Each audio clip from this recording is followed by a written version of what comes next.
Frères et sœurs, bonjour et bienvenue dans notre culte numéro 581 de ce dimanche 11 avril 2021. C'est notre premier dimanche après Pâques qui s'inscrit dans cette mouvance toujours de la résurrection de Jésus, de ses apparitions à ses disciples et à son Église, à ses amis.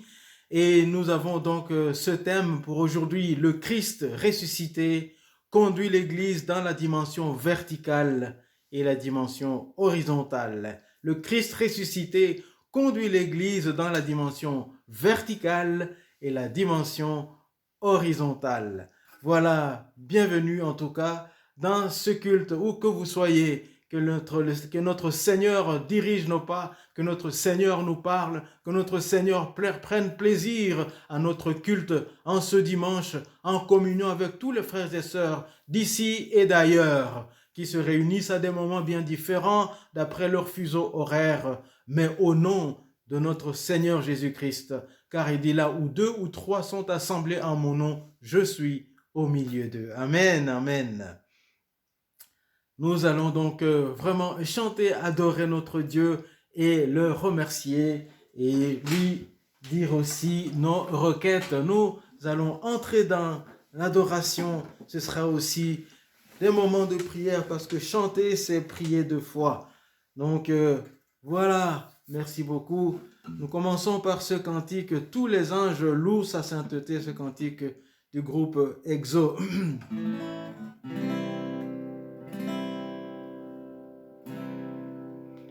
Tous les anges louent sa sainteté,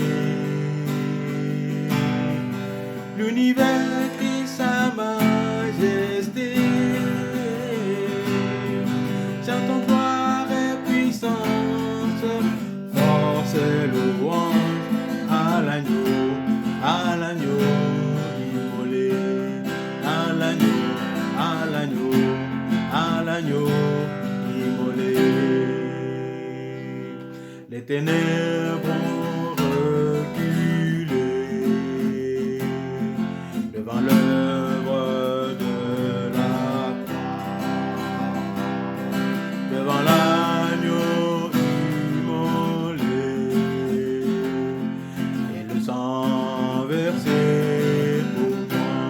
Tous les anges louent sa sainteté, l'univers crie sa majesté. Chantons gloire et puissance, force et louange à l'agneau immolé, à l'agneau immolé. Devant de la vie qu'il a donnée, à la vie qui brûle en moi,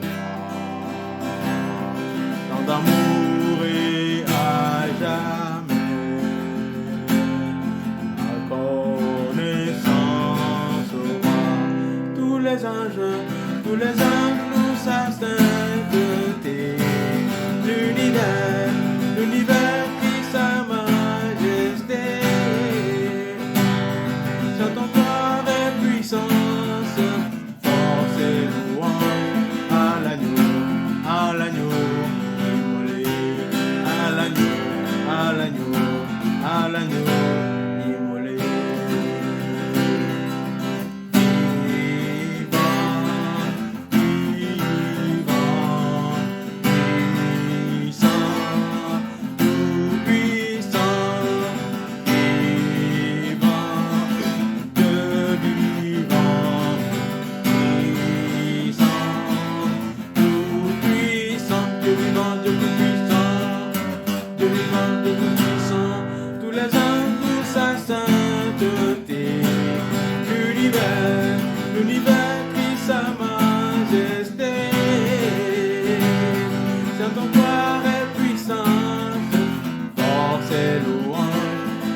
Il est digne de louange, il est digne d'adoration. Le ressuscité, il est revenu de la mort, il s'est réveillé de la mort, il est revenu à la vie. Oh là là, c'est fort, c'est étonnant, c'est formidable. On est passé de la tristesse intense à la joie immense, puisqu'il est revenu à la vie. Il a vaincu la mort. Comment ne pas te louer, comment ne pas t'adorer, comment ne pas t'acclamer Jésus?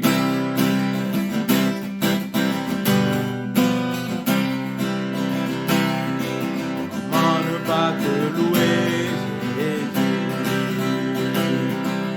Comment ne pas te louer Jésus?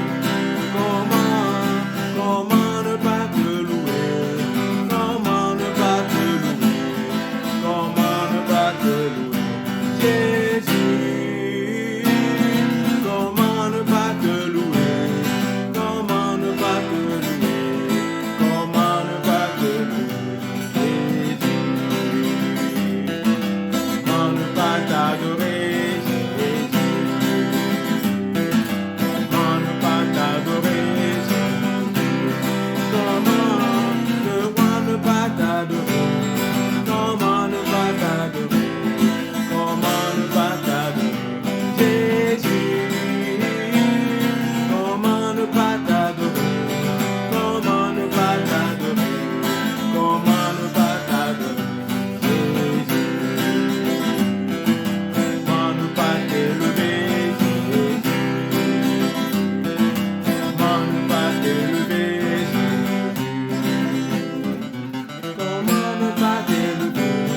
Comment ne pas t'élever? Comment ne pas t'élever Jésus? Comment ne pas t'élever? Comment ne pas t'élever? Comment ne pas t'élever Jésus? Comment ne pas t'acclamer? Acclamons le Seigneur, le roi des rois. Comment ne pas t'acclamer? Comment ne pas t'acclamer? Comment ne pas t'acclamer? Comment ne pas t'acclamer Jésus? Comment ne pas t'acclamer? Comment ne pas t'acclamer? Comment ne pas t'acclamer Jésus?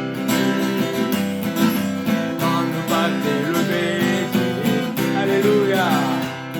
Comment ne pas t'élever? Élevons-le dans nos cœurs, amen. Comment ne pas t'élever? Comment ne pas t'élever? Comment ne pas t'élever Jésus? Comment ne pas t'élever? Comment ne pas t'élever? Comment ne pas t'élever Jésus? Comment ne pas t'acclamer? Acclamons-le. Comment ne pas t'acclamer Jésus?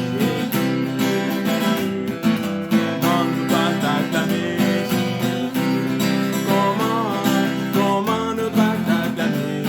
Comment ne pas t'acclamer? Comment ne pas t'acclamer Jésus? Comment ne pas t'acclamer? Comment ne pas t'acclamer?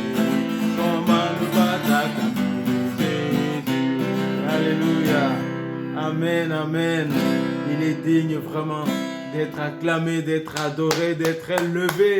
Lui qui est le vainqueur de la mort. Oh, ça n'avait jamais été vu. Ça n'avait jamais été vu. Oui, Jésus a ressuscité Lazare. Jésus a ressuscité des morts en son temps. Pardon. Mais ces gens-là sont morts à nouveau. Mais Jésus, une fois ressuscité, ne meurt plus. Il reste en vie pour toujours. Amen. Et il va aussi ressusciter tous ceux et celles qui auront mis leur foi en lui. Et il est le vainqueur de la mort. Comment ne pas l'acclamer? Comment ne pas l'adorer? Comment ne pas l'admirer? Oh, comme disait le psalmiste, je demande une chose. Et c'est ce que je voudrais avoir, c'est de demeurer dans ton temple, admirer ta beauté, admirer ta sainteté. C'est ce que nous sommes en train de faire ensemble. Alléluia. Cheminons avec Jésus, lui qui est ressuscité, qui a vaincu la mort. En mon cœur, à mon tour, j'ai choisi de suivre Jésus-Christ. Amen. Même si d'autres s'en vont, moi je vais continuer. Même si d'autres arrêtent, moi je vais continuer. Oh, je vais vraiment marcher avec lui parce qu'il m'a aimé le premier et il m'a fait du bien et il continue à le faire. En mon cœur, j'ai choisi de suivre Jésus-Christ. En cœur, j'ai choisi de suivre Jésus-Christ. En mon cœur, j'ai choisi de suivre Jésus. En mon cœur, j'ai choisi de suivre Jésus-Christ. Oui, pour toujours. Oui, pour toujours. Si mes amis s'en vont, qu'importe moi j'irai. Si mes amis s'en vont, qu'importe j'irai. Si mes amis s'en vont, qu'importe moi j'irai. Oui, pour toujours. Oui, pour toujours.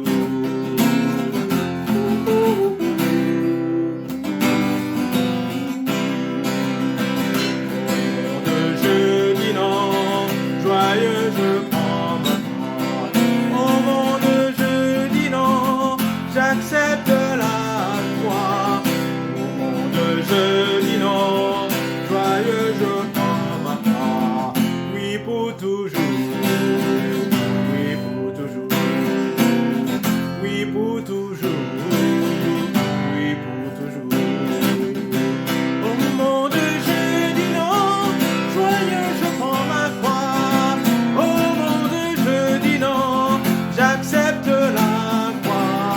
Au monde je dis non, joyeux je prends ma croix. Oui pour toujours, oui pour toujours, oui pour toujours, oui pour toujours, oui pour toujours, oui pour toujours, toujours, oui pour toujours, oui pour toujours, oui pour toujours, oui pour toujours, oui pour toujours.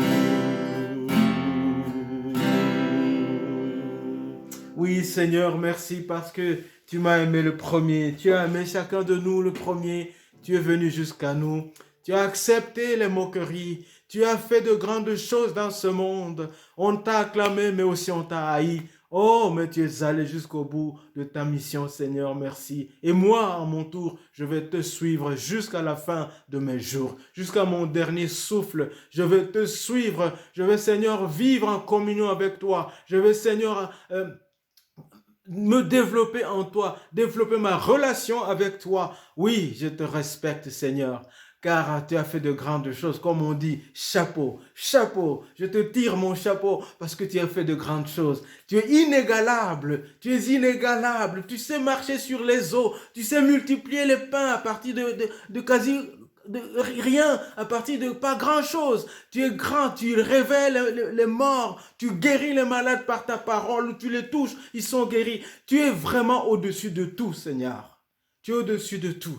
Tu marchais comme nous, tu étais avec nous dans ce monde, tu vivais comme nous, mais tu n'étais pas vraiment nous. Tu étais en même temps nous, mais tu étais Dieu. Et tu l'es jusqu'à aujourd'hui, jusqu'à toujours. Non, je t'admire. Encore, Seigneur, chapeau. Chapeau, parce que tu es le Dieu vivant. Tu es le Dieu puissant. Tu es le maître du ciel et de la terre. Tu es mon Dieu. Tu m'as sauvé. Tu as sauvé mon frère et ma sœur. Et tu continues à sauver le monde. Tu continues à sauver ceux et celles qui acceptent ton don.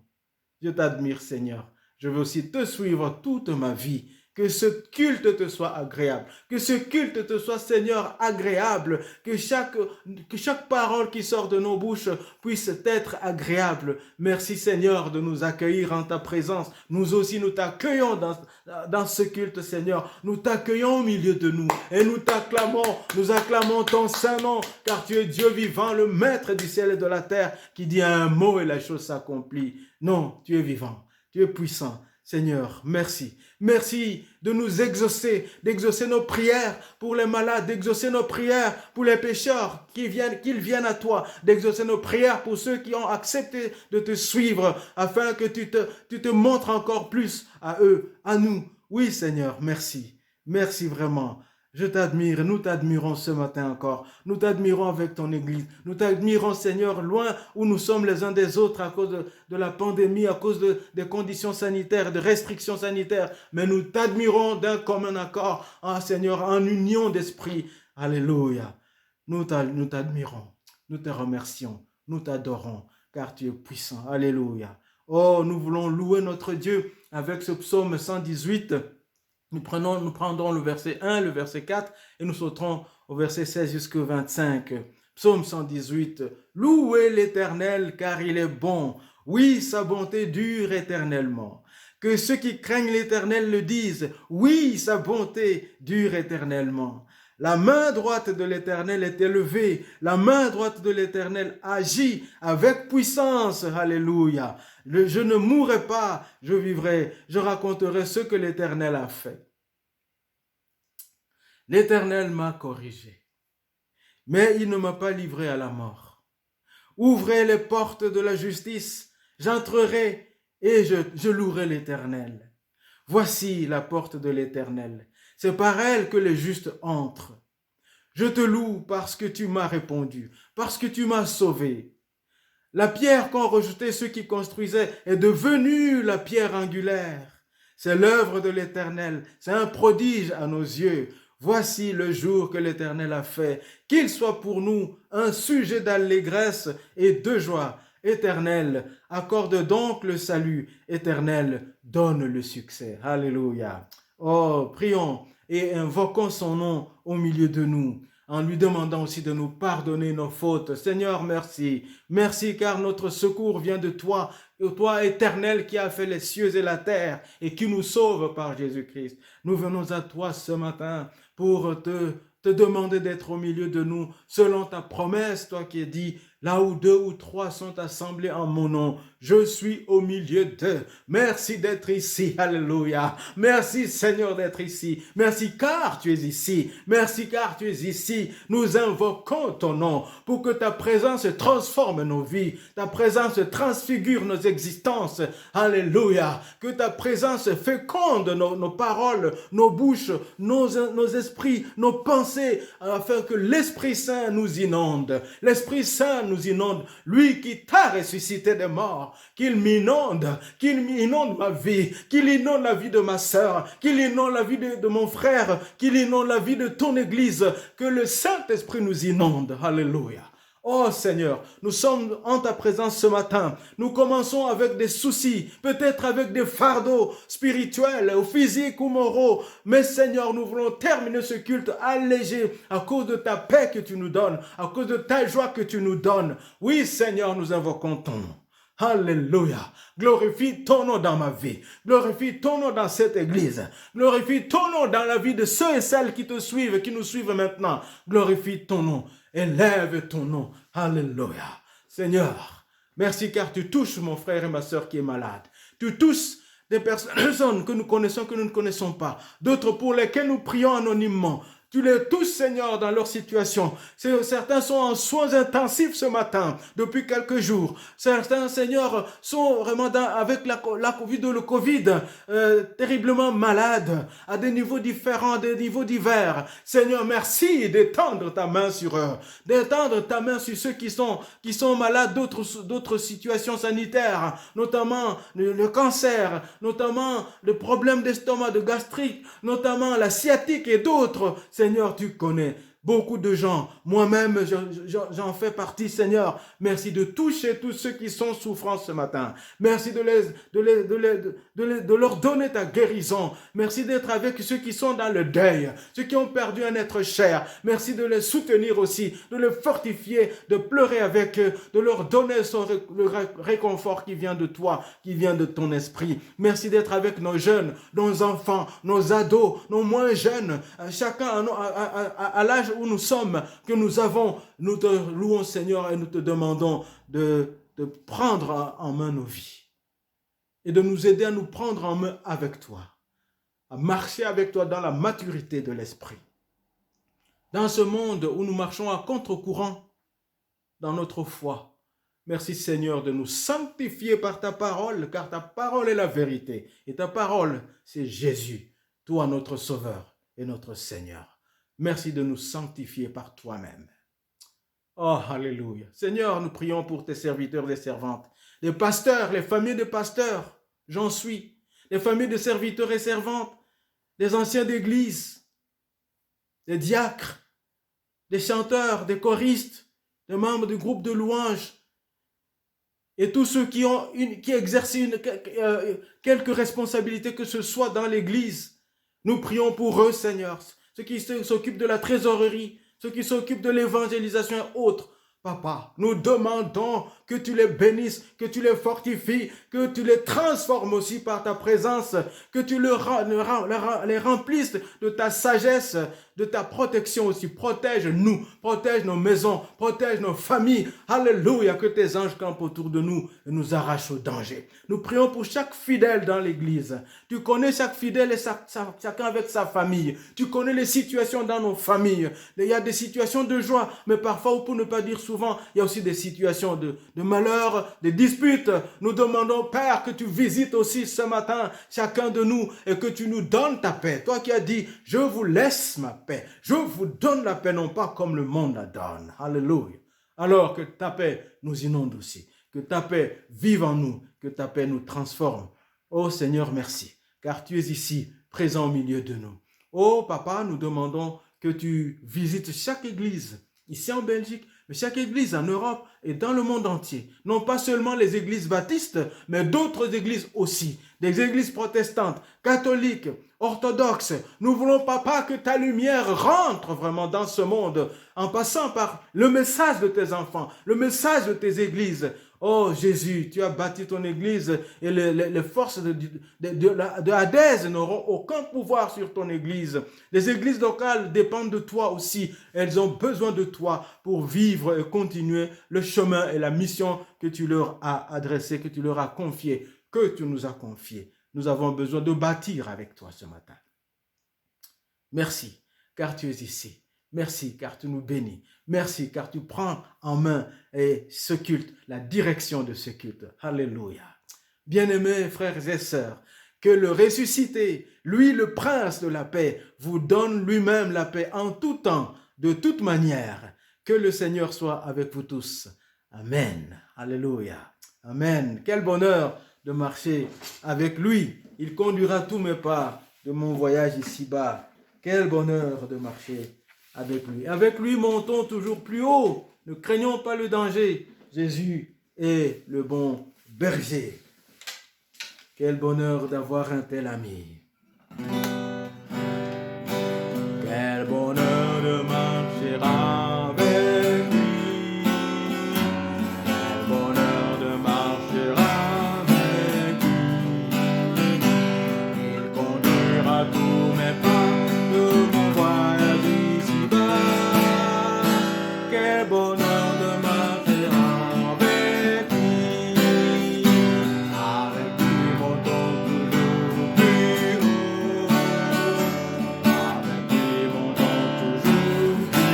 haut. Ne craignons pas le danger, Jésus est le bon berger. Avec lui, montons toujours plus haut. Quel bonheur d'avoir un tel ami. Quel bonheur d'avoir un tel ami. Toujours il me réjouit et sa grâce me suffit. Quel bonheur d'avoir un tel ami. C'est vraiment un bonheur de l'avoir pour ami. Un ami dont chacun ne peut qu'être fier. Et se dire, oui, c'est mon ami. Quand tu es ami d'une star ou d'une autorité, tu te targues, tu es fier de dire, je suis ami, il me connaît, je le connais. Ici, notre ami fidèle et tendre, c'est Jésus-Christ. Lui, par qui le monde existe. Les choses visibles et invisibles existent. Par lui, c'est lui notre ami. Oh, c'est fort et c'est formidable. Alors, nous allons vraiment le dire encore dans cette confession de foi, dans ce symbole des apôtres. Je crois en Dieu, le Père Tout-Puissant, Créateur du ciel et de la terre. Je crois en Jésus-Christ, son Fils unique, notre Seigneur, qui a été conçu du Saint-Esprit et qui est né de la Vierge Marie. Il a souffert sous Ponce Pilate. Il a été crucifié. Il est mort. Il a été enseveli. Il est descendu aux enfers. Et le troisième jour, il est ressuscité des morts. Il est est monté au ciel. Il siège à la droite de Dieu, le Père Tout-Puissant. Il viendra de là pour juger les vivants et les morts. Je crois en l'Esprit Saint. Je crois à la Sainte Église universelle, la communion des saints, la rémission des péchés, la résurrection de la chair et la vie éternelle. Amen. Amen. Nous allons chanter encore pour admirer ce que Dieu a fait.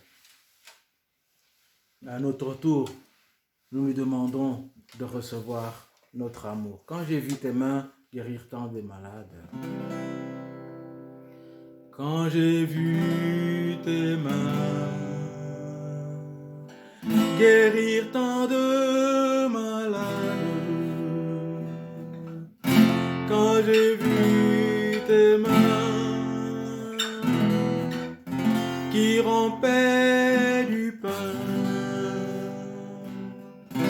pour nourrir tout autour de toi des milliers d'hommes, Seigneur, en retour,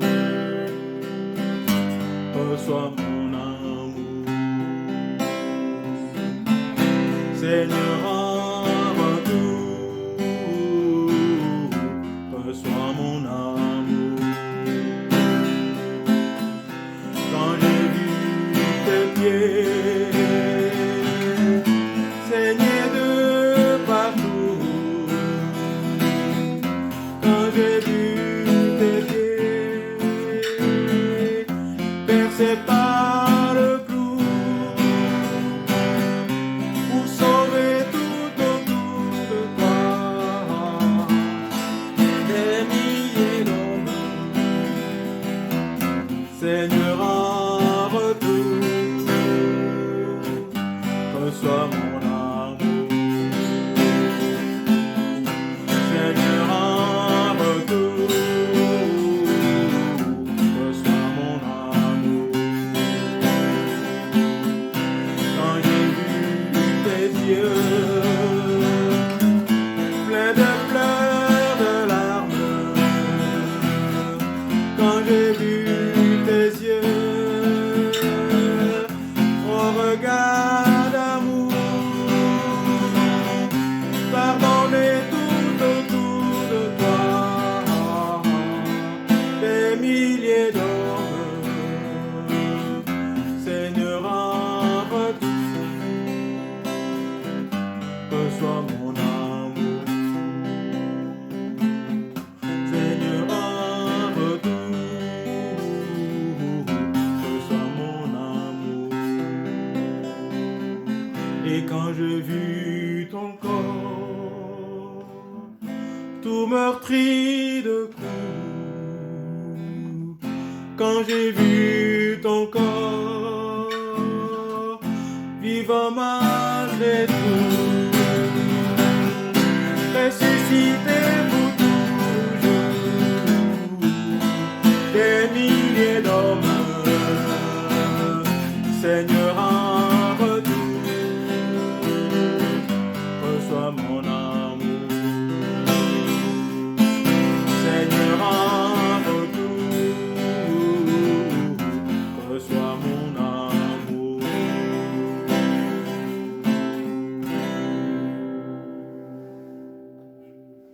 Alléluia. Qu'est-ce que nous pouvons lui donner en retour si ce n'est notre amour, lui qui nous a aimés le premier? Notre amour s'exprime aussi par notre offrande, nos collectes, nos dons, nos dîmes que nous offrons, que nous donnons à l'Éternel. N'oublions pas que les offrandes sont quelque chose de volontaire, mais les dîmes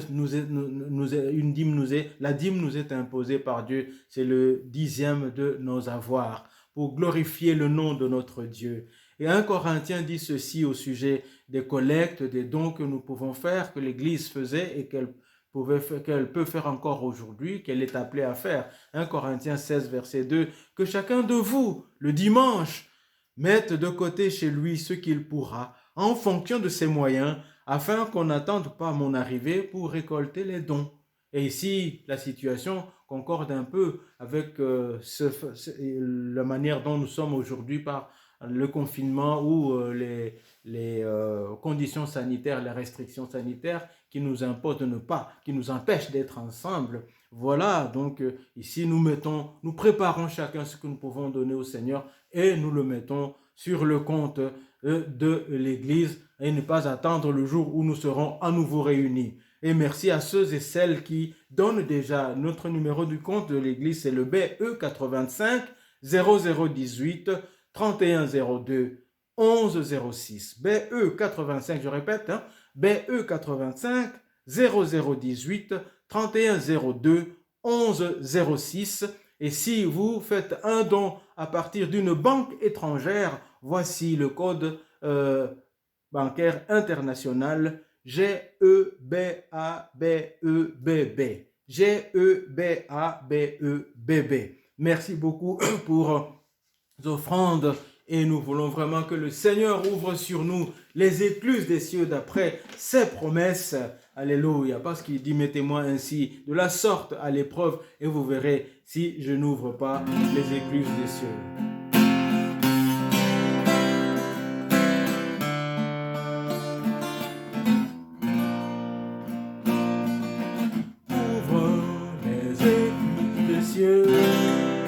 Que ta pluie tombe, ouvre les écluses des cieux, que ta pluie tombe, que ta pluie tombe, ouvre les écluses des cieux, que ta pluie tombe, que ta pluie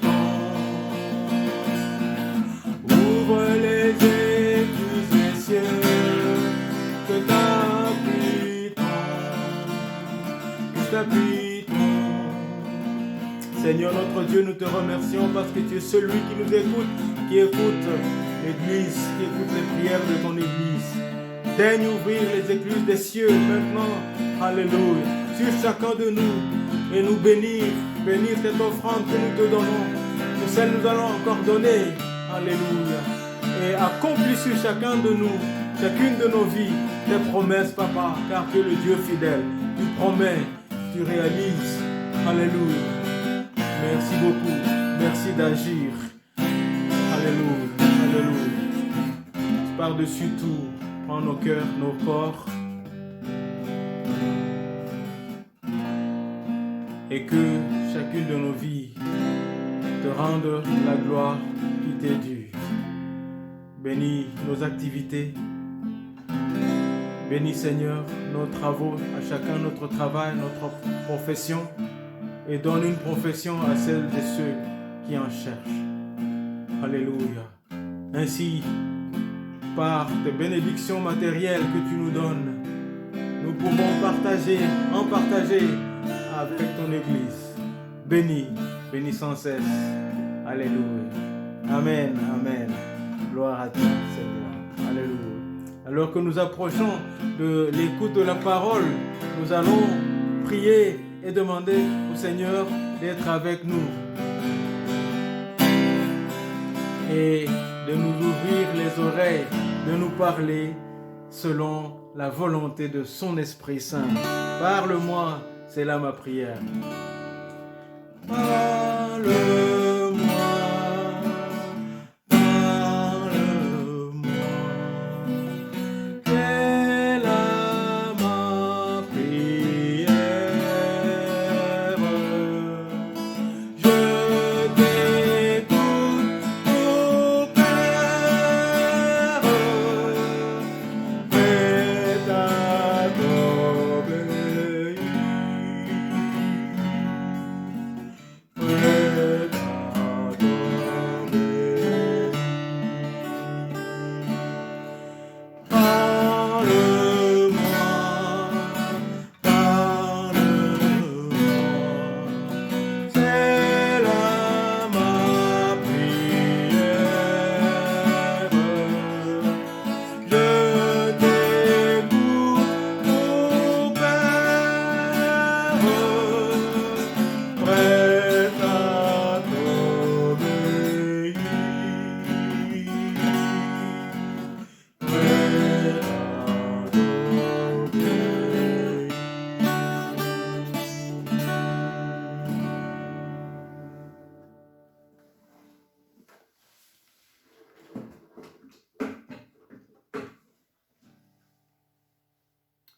Le Christ ressuscité conduit l'Église dans les dimensions verticales et horizontales. Le Christ ressuscité conduit l'Église dans les dimensions verticales et horizontales.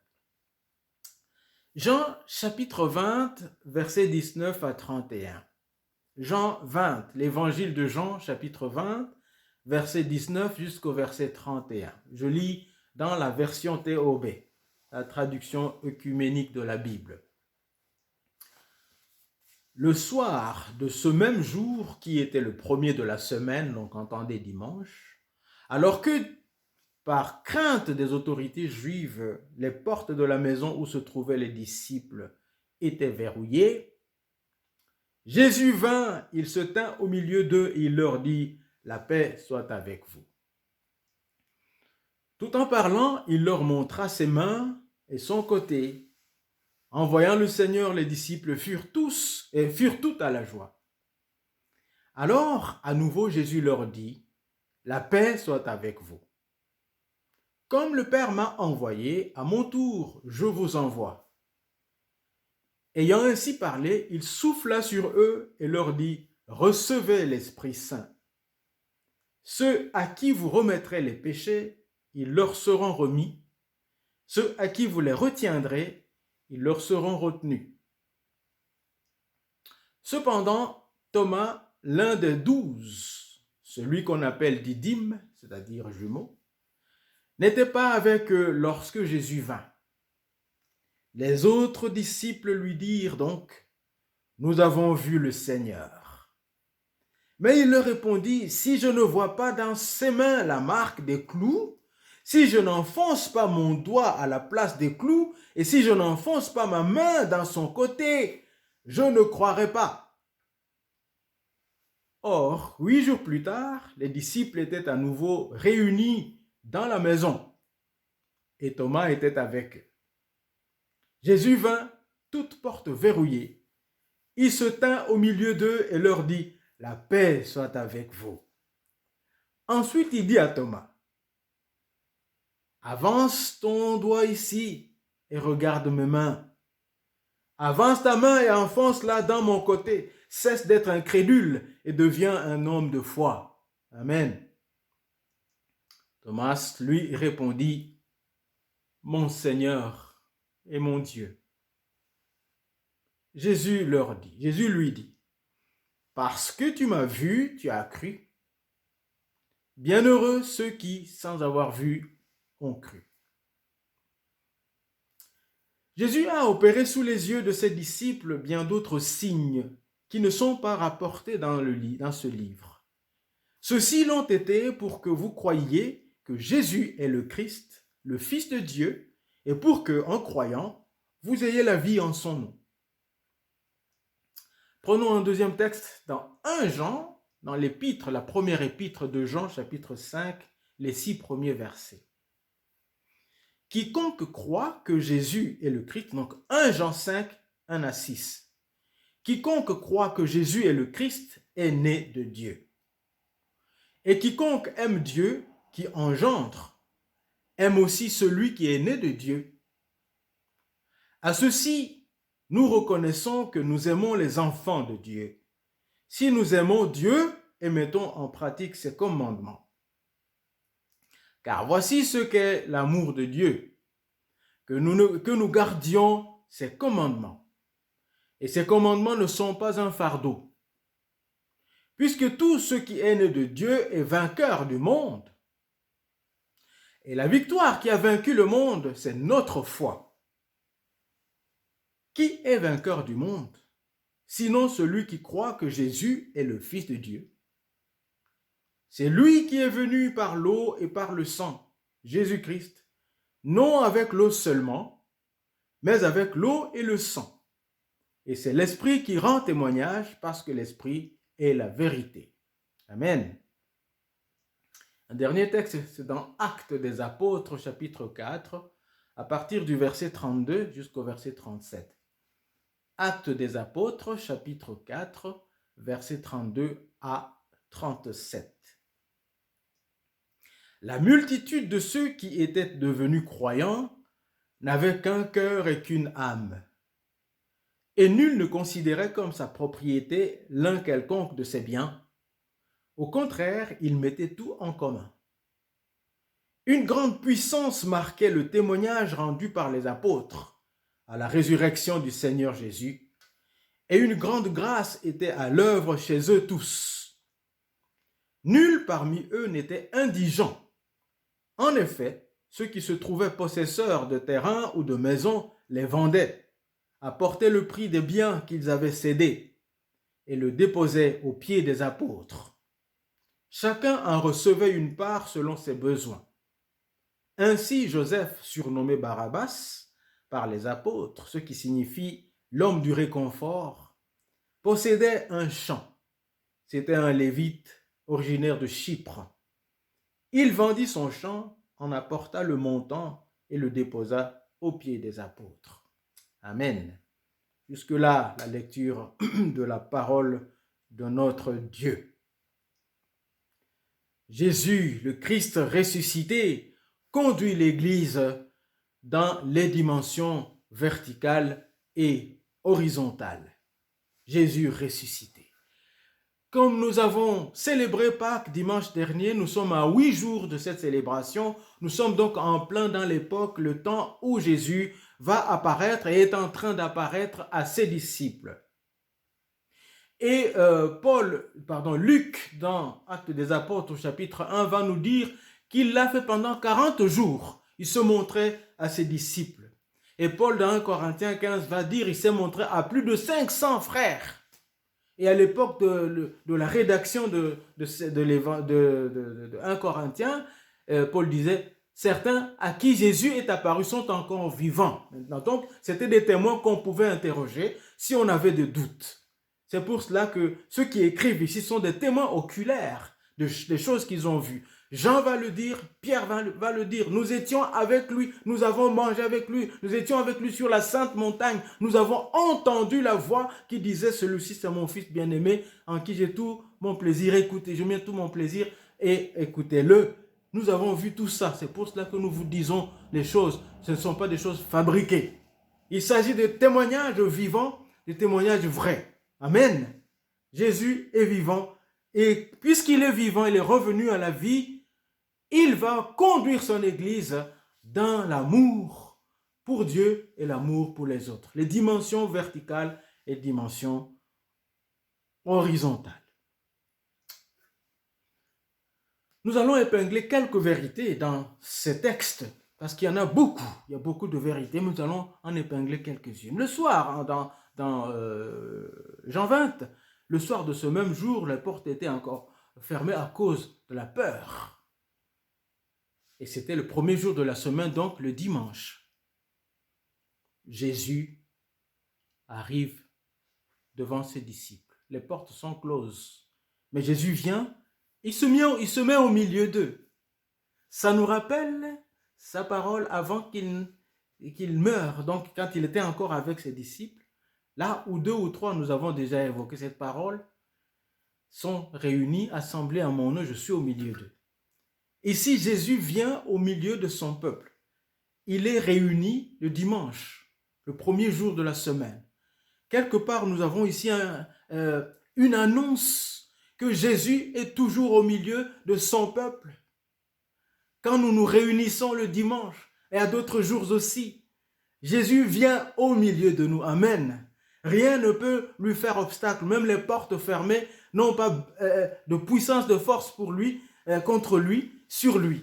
Jésus vient, il est au milieu de son peuple. Alors qu'il a même peur, Jésus vient pour les réconforter et il dit, la paix soit avec vous. Amen. Aujourd'hui, ce dimanche, tu es avec nous. Comme nous sommes dans ce confinement ou cette distanciation sociale qui ne nous permet pas d'être réunis ensemble ici. Je ne sais pas quelles sont tes peurs. Je ne sais pas quels sont tes fardeaux. Je ne sais pas qu'est-ce qui ferme la porte de ton cœur aujourd'hui. Sont-ce des souffrances, des questionnements dans ta vie, etc. Ou que sais-je. Jésus vient, alléluia, au milieu de nous. Il vient se tenir avec nous dans notre culte en te disant la paix soit avec toi. Amen. La paix soit avec toi. Tu viens avec des fardeaux, tu sors d'ici sans fardeau, puisque le Christ ressuscité, il a besoin, il t'aime, il te veut, il veut te faire du bien, il t'apporte la paix. Alléluia. Il m'apporte sa paix, il nous apporte sa paix. Jésus nous donne ainsi, par ce texte, la garantie qu'il marche avec son Église. Lorsque son Église se réunit, porte close, quels que soient les moments, les circonstances. Il vient au milieu de nous. Amen. Il est là. Il est là. Et il ne vient pas les mains vides, il vient avec sa paix. La paix. La paix qu'il nous donne. La paix. Lui, le prince de la paix. Alléluia. Ce n'est pas une paix comme le monde la donne. Ésaïe 9, versets 5 à 6, il dit, il sera appelé le prince de la paix. C'est lui, la paix messianique, la paix de Dieu. Il nous la donne. Alléluia. Tout en montrant ses mains et son côté, il va leur dire encore, il va souffler sur eux. Hein. Il va souffler sur eux. Après leur avoir redit, la paix soit avec vous. Et il dit, recevez l'Esprit. Une force, une parole forte ici qui nous ramène à Genèse chapitre 2, lorsque Dieu a créé Adam. Il a soufflé dans ses narines le souffle de vie et Adam devint un être vivant. Amen. Nous avons ici une symbolique qui montre la recréation. Jésus crée l'être nouveau en soufflant sur lui. Alléluia. Jésus souffle, il dit recevez l'Esprit. Ainsi il vivifie son Église. Oh, Dieu est bon. Dieu est bon. Dieu est bon. Parce qu'il leur a montré son côté. Il leur a montré son côté. L'Église sort aussi du côté ou de la côte de Jésus. Comme Ève est sortie de la côte d'Adam. Amen. Nous avons ici Ève qui est l'épouse d'Adam et l'Église qui est l'épouse de Jésus. Amen. Alléluia. Et il nous recrée ainsi. Il recrée son Église en soufflant sur elle. Il dit, recevez le Saint-Esprit. Amen. Nous avons le souffle qui fait que nous devenions des êtres vivants. L'Église devient une Église vivante par la puissance de l'Esprit de Dieu. Alléluia. Nous avons besoin de l'Esprit de Dieu pour marcher avec Dieu. Nous avons besoin d'être refaits, recréés par Jésus-Christ. Alléluia. Par son souffle de vie. Oh, Dieu soit loué. Nous avons ici, nous faisons scène, nous sommes sur une scène de création ici, ou de recréation. Alors que dans le jardin d'Éden, au début, Dieu a créé Adam, au départ de l'Adama, au départ du sol, de la poussière. Il insuffle le souffle de vie dans ses narines. Jésus recrée son Église ici, au départ de la peur. Il dit, venez à moi, la paix est avec vous, je vous revigore. Au départ de la souffrance, ils sont souffrants. Au milieu, je ne veux dire pas au départ, au milieu de la souffrance, au milieu de la peur. Jésus les recrée et il crée ainsi son Église. Amen. Gloire à Dieu. Cette Église-là, c'est une Église qui est visitée, habitée par Dieu à cause de Jésus le ressuscité qui donne son esprit. Et tout ça, Jésus est en train de le faire après sa résurrection. Il est en train de mener son Église, de nous mener vers sa volonté pour savoir qu'est-ce qu'il attend de nous. Et il nous donne sa force par sa parole qui est vivante. Dieu est bon, Dieu est grand. Alléluia. Alors, il y a quelqu'un qui doutait.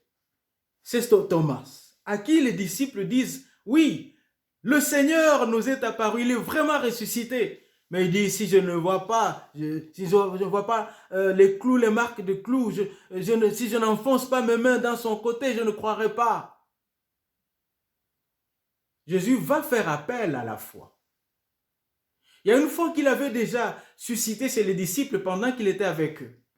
Les disciples ne comprenaient pas tout ce que Jésus leur disait. Mais maintenant qu'il est revenu à la vie, les disciples ont reconnu, se sont rappelés ce que Jésus leur disait. Il est là, avec eux. Mais il y a un qui n'était pas là. Et qui veut croire en voyant? Or, quand on voit, on ne peut plus croire. Ils avaient déjà la foi, mais il y a une foi qui chancelle. Jésus vient pour réveiller la foi de Thomas. Ce matin, mon frère, ma soeur, je ne sais pas quel est le niveau de ta foi. Est-ce que tu es encore en communion avec ton Jésus? Est-ce que tu marches encore avec lui? Qu'est-ce qui te fait reculer? Jésus vient et il te dit, regarde mon côté, regarde mes mains, c'est moi. Ne sois pas incrédule. Tu perds peut-être ton engouement envers ton Dieu, et tu perds ton courage, tu perds la manière dont tu étais déjà, cette complicité que tu avais avec Jésus. Reviens, car Jésus t'aime. Et il te dit, ne sois pas incrédule. Quelles sont les choses qui font que tu perds foi en lui, ou que tu te refroidisses? Sont-ce les échecs de la vie? Sont-ce les difficultés au travail, à l'école, aux études, dans la vie, dans le couple, etc., dans la famille? Quelles sont les choses qui te font reculer? Jésus vient à toi et te dit, la paix est avec toi. Et cesse d'être incrédule, mais crois. La réponse de Thomas, c'est, mon Seigneur et mon Dieu. Il fait une déclaration de foi, une confession de foi superbe. Mon Seigneur et mon Dieu. Jésus n'est pas seulement le Seigneur, mais il est Dieu aussi. Amen. Il dit la seigneurie de Jésus, il est le chef des chefs, le roi des rois. Mais il est Dieu parmi nous. Alléluia. Cet homme que nous voyons, qui marchait avec nous, qui vivait avec nous, il est plus que ça. Bien plus qu'un charpentier. Alléluia. Il est Dieu. Il faut le confesser. Cette foi-là, garde-la jusqu'au bout. Amen. Gardons cette foi jusqu'au bout. Parce que Jean va le dire, le même qui a écrit l'évangile, il va nous dire dans 1 Jean 5, que cette foi que nous avons, c'est celle qui nous fait croire que Jésus est né de Dieu. Jésus est né de Dieu. Nous aimons Dieu. C'est l'amour, la relation verticale qui nous unit à Dieu et Dieu à nous. Quiconque croit que Jésus est le Christ est né de Dieu. Si tu crois que Jésus est le Messie attendu, le Messie promis, qu'il est né de Dieu, alors tu es enfant de Dieu. Amen. Nous sommes enfants de Dieu. Avec ça, nous quittons ainsi la dimension verticale pour aller à la dimension horizontale. Avec ça, Jean dit, quiconque aime Dieu qui engendre, quiconque aime celui qui donne naissance, va aussi aimer celui qui est né de Dieu. Amen. Si j'aime le Père, je vais aimer aussi ses enfants. Ici, Jean est en train de nous montrer une autre dimension de l'amour. Dans ses écrits, ici même dans 1 Jean chapitre 4, il va dire, si tu dis que tu aimes Dieu que tu ne vois pas, et que tu hais ton frère que tu vois, tu es un menteur. Il veut dire que par l'amour que nous avons pour les autres, nous montrons que nous aimons Dieu. Ici, dans 1 Jean 5, il montre que cet amour que nous avons pour les autres vient de Dieu, prend sa source en Dieu. Puisque j'aime Dieu, alors je vais aimer aussi les frères. De même que, puisque si je dis que j'aime Dieu, il faut que je montre que j'aime mes frères et sœurs. Amen. Amen. Vraiment, ça se rencontre. Ça se rencontre. Donc, je suis obligé, par la loi de l'amour, d'aimer les hommes et les femmes qui sont dans le Christ, qui aiment Jésus. Ceux qui sont nés de Dieu, je suis obligé de les aimer. Ils deviennent mes frères et mes sœurs. Je deviens aussi pour eux un frère ou si tu es une femme, une sœur. Voilà, l'amour de Dieu, l'amour vertical, la dimension verticale, nous pousse à la dimension horizontale. Et Jésus disait, je vous laisse un commandement nouveau. Aimez-vous les uns les autres comme je vous ai aimé. Amen. Donc, notre amour les uns pour les autres prend source en Dieu, dans l'amour pour Dieu. Et puisque nous aimons ainsi, nous allons accomplir son commandement, sa volonté. Et quelle est sa volonté? Quel est son commandement? C'est celui que je viens de citer ici. Je vous laisse un commandement nouveau. Aimez-vous les uns les autres. Et l'apôtre Jean va dire que le commandement de Dieu n'est pas un fardeau, n'est pas difficile, n'est pas pénible. Ça ne veut pas dire que ça va, c'est toujours facile. Mais ce n'est pas un fardeau, parce que aimer, ça résout tout. Alléluia. Quand j'aime, quand je t'aime, je ne vais jamais te faire du mal. Quand tu m'aimes, tu ne vas jamais me faire du mal. Voilà.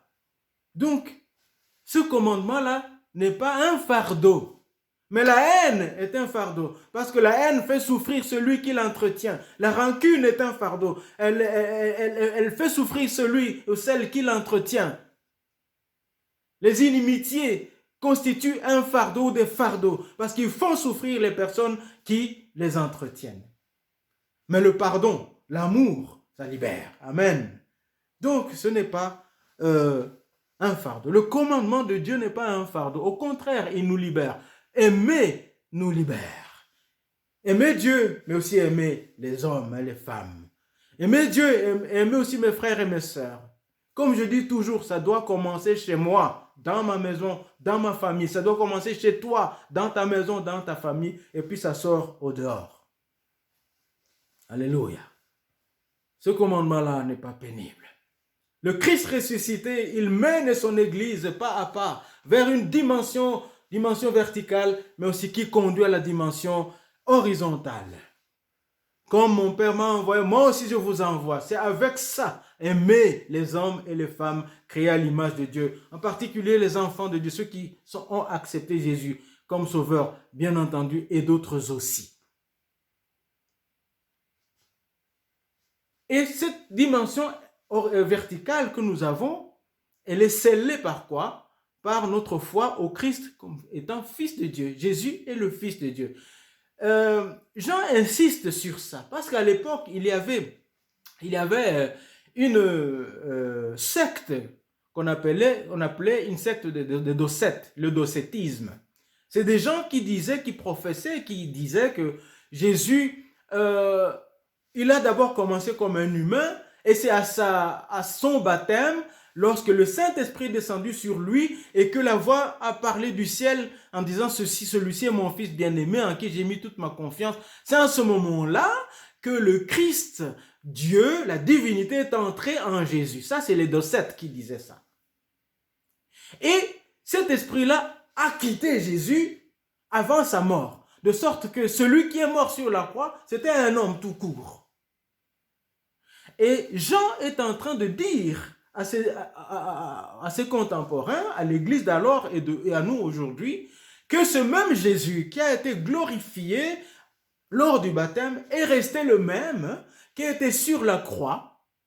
Il est né de Dieu, le Christ, Jésus est né de Dieu, le même qui a cheminé avec les hommes et les femmes de son temps, est le même qui est monté en croix et c'est le même qui est ressuscité. Voilà pourquoi Jésus, en se montrant à Thomas, il lui dit, viens, regarde-moi, regarde mes mains, regarde les signes dans mon côté, c'est moi-même qu'on a percé. C'est le même Jésus d'avant la croix qui reste le même Jésus d'après la croix, d'après la crucifixion et de la résurrection. Amen. Il est le même. Alléluia. Il est le même. Il a été Dieu avant de venir. Il s'est incarné. C'est Dieu incarné dans le corps humain. Mais il est resté homme à 100%, mais Dieu à 100%. Jusqu'à la mort et jusqu'à sa résurrection et jusqu'à ce qu'il est monté au ciel. Et nous attendons encore son retour. Amen. Voilà. Donc, il insiste sur ça. Il faut aussi que nous le sachions. Que personne ne vous trompe. Il y a des gens qui disent là, oh non, Jésus, il n'est pas mort sur la croix. C'est un autre. Les musulmans disent cela. Dans le Coran, d'ailleurs, c'est écrit. J'ai déjà lu ça plusieurs fois dans le Coran, dans plusieurs sourates. Que ce n'est pas Jésus le Dieu ce n'est pas Jésus qui est mort sur la croix, c'est un homme, un autre. Ce n'est pas le prophète Jésus, ils disent. Mais c'est le même. La Bible est ferme là-dessus. Les témoins oculaires qui ont marché avec Jésus sont formels là-dessus. Le Coran est venu 8 siècles plus tard. Donc ne peuvent pas venir corriger ce qui a été dit 8 siècles plus tôt. Ici, ce sont des écrits des témoins oculaires. Amen. Voilà. Il n'y a pas que le Coran, donc il y a d'autres personnes qui professent comme ces docettes-là et d'autres, de quelque philosophie que ce soit, qui pensent le contraire. Ici, il est écrit que quand tu crois que Jésus est le Fils de Dieu, alors tu es sauvé. Alors tu es enfant de Dieu. Et cette foi-là que nous avons, c'est elle qui triomphe du monde. Donc nous sommes ainsi vainqueurs des choses qui se prêtent à nous, qui se proposent à nous, des choses qui sont contraires à la volonté de Dieu. Nous sommes vainqueurs de cela par notre foi. Et notre foi est celle qui professe que Jésus est le Fils de Dieu, le Christ né de Dieu. Amen. Et ici dans 1 Jean, Jean va parler donc des antichrists qui sont venus. Beaucoup de prophètes de mensonges qui sont venus. Mais notre foi va triompher d'eux. Ma foi va triompher des choses qui me sollicitent aujourd'hui au 21e siècle. Quels sont les prophètes de mensonges qui se présentent à toi? Ma foi en Jésus, le Fils de Dieu, le Christ né de Dieu, triomphe de ces choses-là. Ne soyons donc pas chancelants, ballottés d'un côté à l'autre comme un navire sans capitaine. Soyons solides dans notre foi. Amen. Et arrêtons d'écouter n'importe quoi. Nous pouvons entendre, mais pas écouter ces choses-là. Notre foi triomphe de toutes ces choses mensongères. Ça, c'est la relation verticale. Amen. Cette relation verticale qui va se traduire dans la relation horizontale, nous la voyons dans Actes au chapitre 4. Les disciples, les apôtres prêchaient. Cette multitude n'était qu'un cœur. La multitude de croyants n'était qu'un cœur, qu'une âme. Ils s'aimaient. Oh là là, cet amour est fort. Alléluia. Que c'est cet amour qui doit nous caractériser, qui nous caractérise, qui doit continuer à nous caractériser. L'amour des uns envers les autres. L'amour des uns pour les autres. Amen. Ils n'étaient qu'un cœur, qu'une même âme. Ils ne considéraient pas que leur bien leur était une propriété personnelle. Ils mettaient tout en commun. Donc c'était une communion formidable où il n'y avait pas d'indigents parmi eux. Il n'y avait pas de gens qui manquent. Je ne suis pas en train de nous appeler maintenant à mettre tous nos biens ensemble, mais à nous organiser. Nous pouvons être inventifs en tant qu'enfants de Dieu pour que l'Église ne manque de rien. C'est par nos avoirs, c'est par nos multiples projets que nous pouvons faire ensemble pour glorifier Dieu dans l'amour horizontal, dans la dimension horizontale, de sorte qu'il n'y ait personne qui manque de quoi que ce soit. C'est possible quand l'Église s'organise comme il faut. Alléluia. C'est possible et nous pouvons y arriver. Pour qu'il n'y ait pas d'indigents parmi nous. Oh, c'est formidable. C'est formidable. Des projets de toutes sortes. Je sais que la dimension, la condition sanitaire d'aujourd'hui nous oblige à beaucoup d'inventivité. C'est une nouvelle situation à laquelle nous devons à la fois nous adapter, mais aussi que nous devons en même temps dépasser. Et le Seigneur est là par son esprit que Jésus a insufflé à ses disciples, a soufflé sur ses disciples, qui redonne vie, qui recrée le nouvel Adam, qui nous recrée, qui crée l'Église. Que ce souffle nous inspire des choses pour construire notre dimension horizontale entre nous, de sorte qu'il n'y ait pas d'indigents parmi nous. Ce sont des projets de travail diaconal à faire. C'est possible d'y arriver. On a des Amish en Amérique qui vivent en communauté. Je ne suis pas en train de nous appeler à vivre en autarcie, à nous retirer du monde. Mais c'est un exemple des Amish qui le vivent aujourd'hui aussi. Et ils ne manquent de rien. Chacun met de côté et on se soutient mutuellement. Donc, nous devons être une église forte par les dons, les offrandes, les dîmes, les dimensions diverses que nous inventons pour consolider l'attention fraternelle de toute manière possible, en nous appelant les uns les autres, en nous demandant les nouvelles les uns des autres, en prenant donc les nouvelles des uns des autres, en nous aimant ainsi. Voilà, bien-aimés, le Christ ressuscité, il conduit son Église vers les dimensions verticales et horizontales. Et notre dimension horizontale prend sa source dans la dimension verticale, prend sa source dans notre amour pour Dieu, dans notre foi que Dieu est le Père de Jésus-Christ, a engendré le Christ, son Fils. Ça nous donne une source qui nourrit notre amour les uns pour les autres.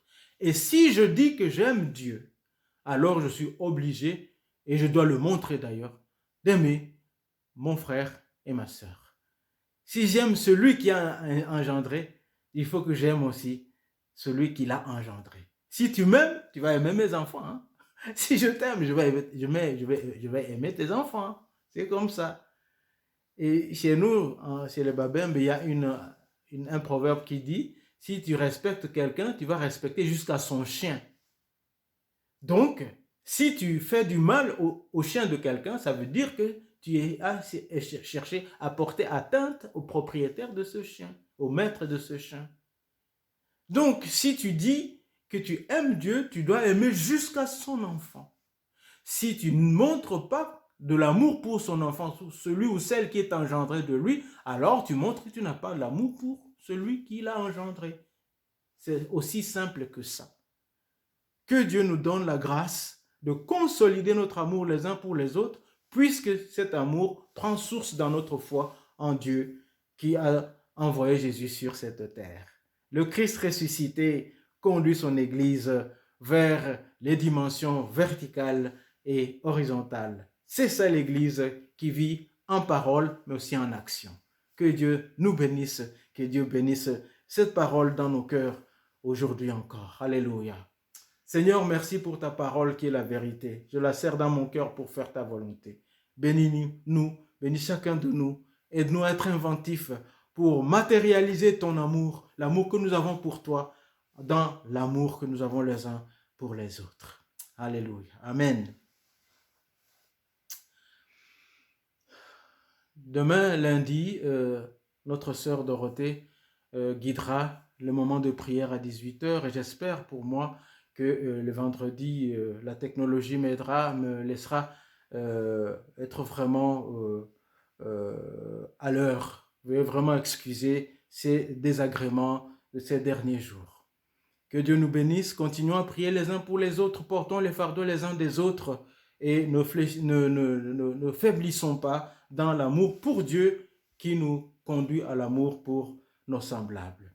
Voici le rappel de ce texte dans l'exhortation que nous avons aujourd'hui, Jean 13, 34, la parole de Jésus. Je vous donne un commandement nouveau, aimez-vous les uns les autres. Comme je vous ai aimé, vous aussi, aimez-vous les uns les autres. Que la grâce de Dieu soit sur toi pour t'aider à marcher dans ses voies. Reçois tout son pardon et sa bénédiction. Va en paix, dans la joie, dans l'amour. Amen.